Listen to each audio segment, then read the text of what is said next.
Welcome to the Genius Factory. Enjoy the video. In this video, I will explain how to make a sumo car. First, let's cover the fundamental components you will need.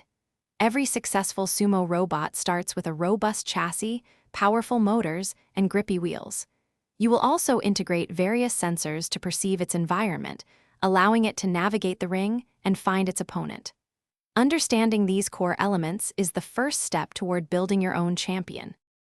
Next, let's focus on the chassis, the backbone of your sumo car. It should be compact, often adhering to a maximum size of 10 centimeters by 10 centimeters. Materials like aluminum, acrylic, or even sturdy three-dimensional printed plastic work well. Remember, a low center of gravity, ideally under 2 centimeters, is vital for stability and maximizing pushing force against your opponent.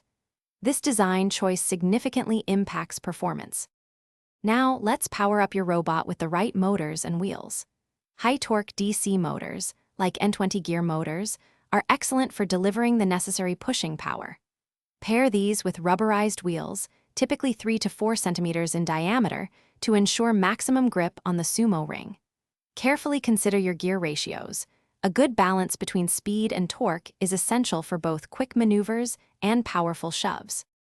Finally, we integrate the brains and senses of your sumo car.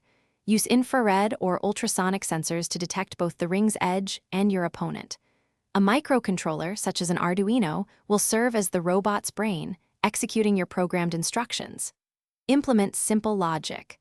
Find the opponent, push them out, and avoid falling off the ring. This combination of sensing and smart programming brings your sumo car to life. Thanks for watching. If you found this helpful, don't forget to like and subscribe.